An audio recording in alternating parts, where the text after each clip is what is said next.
कहते हैं कि सियासत शतरंज की तरह होती है। अगर एक चाल भी गलत चल दिया तो हार और जीत दोनों आपके सामने है। इन सारी बातों को लेकर के लगातार जिस तरह से बिहार में राजनीतिक उलट-पुलट हो रहा है, जो फैसले हो रहे हैं, उन फैसलों ने एक बात तो निश्चित रूप से तय कर दिया है कि जिस तरह के फैसले लालू प्रसाद एक बार फिर से सक्रिय राजनीति में अपनी हिस्सेदारी और अपने फैसलों के द्वारा चौंकाने लगे हैं, वहीं नीतीश कुमार भी अपने फैसलों से चौंका रहे हैं। अब इसको लेकर के बिहार में और देश में अलग अलग तरह की चर्चाएं चल रही हैं। इन चर्चाओं में कहा यह जा रहा है कि आखिर दोनों के फैसले जो हो रहे हैं उसके आगे दूरगामी परिणाम क्या होंगे। नीतीश कुमार के साथ भारतीय जनता पार्टी लंबे समय से एक दूसरे के साथ है और इन बातों को लेकर के दोनों एक दूसरे पर कितना भरोसा करते हैं ये सबसे महत्वपूर्ण है। लेकिन सबसे बड़ा महत्वपूर्ण है कि जो मुख्य भूमिका में हैं जनता दल यूनाइटेड के नीतीश कुमार, उनके साथ लगभग 10-12 वर्षों से साथ रहने के बाद क्या आरसीपी सिंह का भरोसा कहीं ना कहीं कमज़ोर पड़ गया और उनके भरोसे पर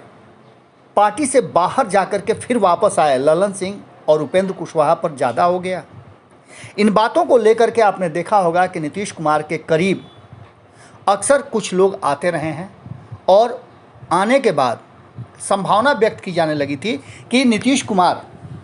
के करीबी हैं और नीतीश कुमार के उत्तराधिकारी हैं। लेकिन दूसरी तरफ नीतीश का रिप्लेसमेंट लगातार खोजने की कोशिश में लगी भाजपा नीतीश कुमार पर भरोसा नहीं करती थी। भरोसा नीतीश कुमार को भी आरसीपी सिंह पर नहीं रहा और यही कारण है कि आरसीपी सिंह को राज्यसभा 2 बार भेजने के बाद तीसरी बार भेजने से नीतीश कुमार ने इनकार कर दिया। हालांकि इसके पीछे कई वजह बताए जा रहे हैं, लेकिन सबसे बड़ा वजह है कि नीतीश कुमार के दिमाग में और उन तक ये बात पहुंचाने और इन्हें इस बात की लगभग सत्यता प्रमाणित करने की कोशिश की गई। बताया जाने लगा कि नीतीश कुमार को कभी भी आरसीपी सिंह झटका दे सकते हैं। हालांकि आरसीपी सिंह की लॉयल्टी नीतीश कुमार के प्रति कितनी रही है ये नीतीश कुमार और आरसीपी बेहतर जानते हैं। मुद्दा वहां से उठा जब आरसीपी सिंह को आज से मात्र 8-9 महीने पहले नीतीश कुमार ने जब पार्टी का कमान सौंपा, राष्ट्रीय अध्यक्ष बनाया, तो उसके बाद नीतीश कुमार का भरोसा ही था जो आरसीपी सिंह को पूरी छूट दी। लेकिन आरसीपी के काम करने की शैली को लेकर के काफ़ी लोगों में परेशानी हुई। हालांकि इसी बीच में आरसीपी सिंह ने एक फ़ैसला किया, जिस फैसले को वो बताते हैं कि नीतीश कुमार का फैसला था, केंद्रीय मंत्रिमंडल में शामिल हो गए। हालांकि इस पर संशय लगातार है कि नीतीश कुमार जिस मंत्रिमंडल में अपनी हिस्सेदारी को लेकर के वापस भारतीय जनता पार्टी से गुस्से में होकर के केंद्रीय मंत्रिमंडल में शामिल नहीं हुए थे, अपनी प्रतिष्ठा को उन्होंने हनन माना था और आकर के जो एक्ट किया था बिहार में किसी से छुपा नहीं है। केंद्रीय मंत्रिमंडल में शामिल नहीं होने के बाद नीतीश कुमार ने बिहार में 5 लोगों को अपनी पार्टी से मंत्रिमंडल में शपथ दिलवाया था और यह स्पष्ट कर रहा था कि नीतीश कुमार भारतीय जनता पार्टी के साथ तो हैं, लेकिन भारतीय जनता पार्टी के प्रति उनके सोचने का नज़रिया क्या है। केंद्रीय मंत्रिमंडल में नहीं शामिल होकर के भारतीय जनता पार्टी को नीतीश कुमार ने कई मुद्दों पर झुकाया, चाहे वो 2020 का चुनाव हो जिसमें नीतीश कुमार ने भारतीय जनता पार्टी को, और इसका बदला भारतीय जनता पार्टी ने नीतीश कुमार से लिया। जैसा कि नीतीश कुमार और उनकी टीम भी कहती है कि भारतीय जनता पार्टी ने 2020 के चुनाव में उनके साथ बड़ा गेम प्लान कर दिया, जिसके कारण उनकी सीटें घटी। हालांकि ये चर्चाएं हम लगातार कर रहे हैं, लेकिन इन चर्चाओं के बीच में एक जो सबसे महत्वपूर्ण बात है वो ये है कि नीतीश कुमार एक बार फिर से अपने पुराने ढर्रे पर लौटने की कोशिश कर रहे हैं और वहीं लालू प्रसाद भी अपने पुराने ढर्रे पर लौटने का भरसक प्रयास कर रहे हैं। इन दोनों के पुराने ढर्रे पर लौटने का कोई संबंध है क्या, इस बात को लेकर के अब चर्चा शुरू हो चुकी है। आपने देखा होगा कि किस तरह से राज्यसभा उम्मीदवारी को लेकर के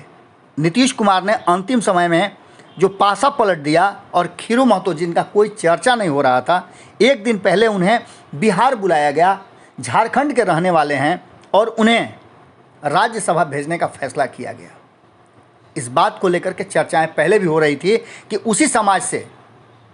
निश्चित रूप से जहां आरसीपी जिस समाज से आते हैं उसी समाज से नीतीश कुमार भेजेंगे तो ज़रूर, क्योंकि लौकुश समीकरण से आगे अभी नीतीश कुमार बढ़ना नहीं चाहते हैं। इन बातों को लेकर के खीरू महतो के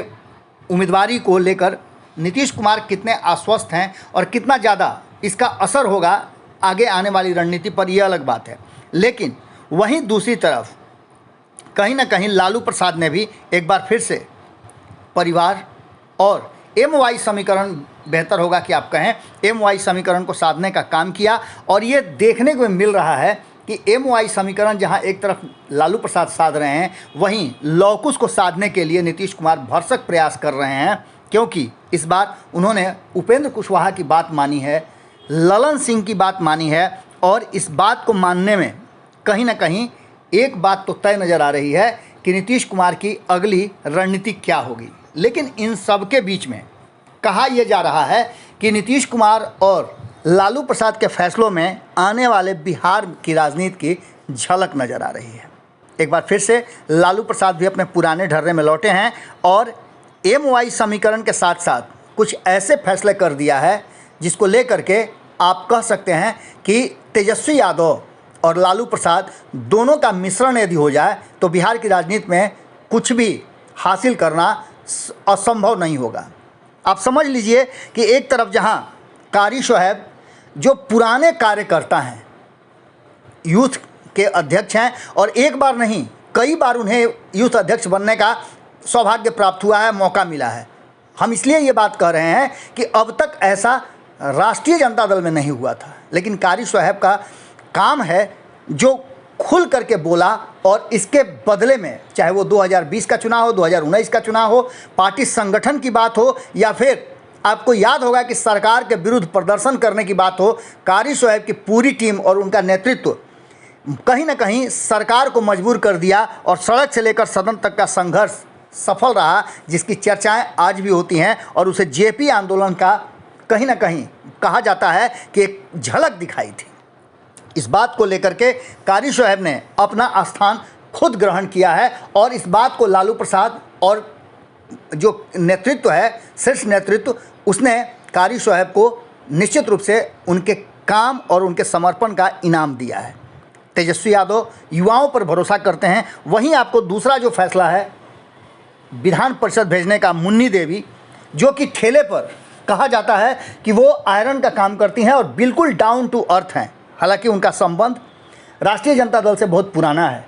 एक तरफ आपको याद होगा कि श्याम रजक उसी समाज से आते हैं जो लंबे समय तक लालू प्रसाद के बहुत करीबी रहे हैं। नीतीश कुमार के साथ कुछ दिन के लिए गए जरूर थे, लेकिन वहाँ उनका मन नहीं रमा और फिर लालू प्रसाद के साथ वापस आ गए हैं। उस रजक समाज से जिसका कि प्रतिनिधित्व आप समझ सकते हैं कि क्या है, और एकदम बिल्कुल एक ऐसे नाम को ला करके कहीं ना कहीं लालू प्रसाद ने पुरानी बातों को, पुरानी यादों को कहीं ना कहीं याद कर दिया है और ताज़ा कर दिया है। वहीं दूसरी तरफ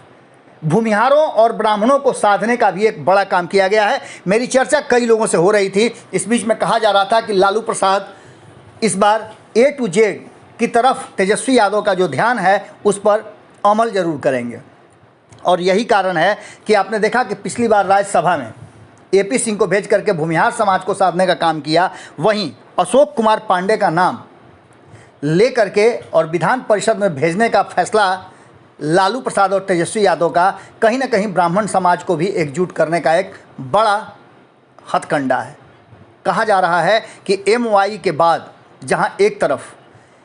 राजद आगे बढ़ करके A to Z करना चाहता है, वहीं आपको बता दें कि भारतीय जनता पार्टी भी ये बात समझ गई है कि हिंदुत्व का वोट उसके पास है, राष्ट्रवाद वाला वोट उसके पास है। लेकिन जैसे जैसे अन्य जो सवर्ण समाज हैं वो भारतीय जनता पार्टी से छटक रहे हैं, तो ऐसी स्थिति में उसकी खाना पूर्ति कहाँ से होगी। तो आप समझ सकते हैं कि जो नाम नज़र आए हैं उस नाम में एक तरफ सीधे नज़र आ रहा है कि भारतीय जनता पार्टी OBC का वोट अपने पाले में लाने के लिए और ख़ास करके EBC का भी वोट लाने के लिए एक नया हथकंडा अपना रही है। और इसका पहले भी हमने आपको बताया था कि केंद्रीय मंत्रिमंडल में शामिल लोगों के जाति और उनका समुदाय बता करके कहीं ना कहीं अपनी पीठ थपथपा रही थी भारतीय जनता पार्टी कि हमने ओबीसी समाज से कितने लोगों को प्रतिनिधि द्वारा मंत्रिमंडल में शामिल कराया। इन सारी बातों को लेकर के नीतीश कुमार और लालू प्रसाद दोनों समझ रहे हैं कि भारतीय जनता पार्टी आखिर करना क्या चाहती है, उसका नेक्स्ट जो है किस वोट बैंक पर नज़र है। और इस बात को लेकर के जहां एक तरफ नीतीश कुमार अपनी तैयारियां शुरू कर चुके हैं, वहीं राष्ट्रीय जनता दल भी अपने वोट बैंक को MY से आगे बढ़ा करके A to Z करने में लगी हुई है। इस पूरे कहानी में एक बात सिमिलर नज़र आ रहा है कि भारतीय जनता पार्टी को दोनों तरफ से हमला किया जा रहा है। जहां एक तरफ राजनीतिक जो उनका नीतीश कुमार का तरीका है, उस तरीके से भारतीय जनता पार्टी को जवाब दे रहे हैं, तो वहीं सामने से खड़ा होकर के भारतीय जनता पार्टी को टारगेट राष्ट्रीय जनता दल कर रही है। और इसके साथ साथ भीतर खाने में जो चर्चाएं चल रही हैं, जिस तरह की रणनीति बनाई जा रही है, वो भारतीय जनता पार्टी को अगर रास्ता रोकने में कामयाब हो जाए तो कोई बहुत बड़ी बात नहीं होगी, क्योंकि भारतीय जनता पार्टी का 10 साल पूरा हो जाएगा और 2024 में बहुत कुछ बिहार की राजनीति दिखाने के लिए तैयारी कर रही है। इसी का नतीजा है कि नीतीश कुमार भी अब बिहार से बाहर भी अपने पैर फैलाने की कोशिश कर रहे हैं। और इस काम में कितना मदद उन्हें मिलेगा, इन दो लोगों को राज्यसभा भेजने का, खीरू महतो और अनिल हेगड़े, इसके साथ ही A to Z का फॉर्मूला अपनाने वाले राष्ट्रीय जनता दल के कर्ता धर्ता तेजस्वी यादव अपने मकसद में कितना कामयाब होंगे। लेकिन इस बीच में विरोध भी ज़बरदस्त हो रहा है, उम्मीदवारी को लेकर के भी तेजस्वी यादव का विरोध हो रहा है, वहीं नीतीश कुमार के भी फैसले को लेकर के विरोध हो रहा है। और विरोध जब होना शुरू हो जाए तो इसका मतलब है कि आप या तो सही दिशा में जा रहे हैं या फिर आप जो फैसले ले रहे हैं उस फैसले को एक बार फिर से विचार करने की ज़रूरत है। दोनों के फैसलों पर सवाल हैं, लेकिन दोनों के फैसले इस बात की तरफ इशारा भी कर रहे हैं कि बिहार से होते हुए देश की राजनीति में कोई बड़े परिवर्तन की सुगबुगाहट भीतर खाने में तेज हो गई है। कितना असरकारक होगी ये तो वक्त बताएगा, लेकिन कहीं ना कहीं रास्ते अलग अलग होते हुए भी एक मोड़ पर आने की कोशिश में बिहार पूरी तैयारी के साथ अब अपने आप को देख रहा है, जो 2024 में नरेंद्र मोदी के विरुद्ध एक चेहरा के रूप में बिहार से निश्चित रूप से किसी को खड़ा करने की, और वो किसी क्या नीतीश कुमार को खड़ा करने की भीतर खाने में चर्चा तेज हो गई है और उसके प्रयास और कयास भी शुरू हो चुके हैं। जुड़े रहिए भारत लाइव के साथ। भोरे भोर में हम आपसे यहीं विदा लेते हैं। बहुत बहुत धन्यवाद, नमस्कार। अगर ये वीडियो पसंद आई और वह बिहार के राजनीति और बिहारियत से सरोकार रखेनी तो सब्सक्राइब बटन दबा के चैनल के सब्सक्राइब कर ली। ओजे एगो घंटी बा, ओकरा बटन दबा देला से कुल सटीक और मारक खबर रुआ मुफ्त में मिल जाई। अगर रुआ पत्रकारिता के हमनी के नया प्रयोग में सहयोग कर चाहतानी तो ज्वाइन बटन दबा दी। पेटीएम नंबर नोट कर ली 9386816700। धन्यवाद।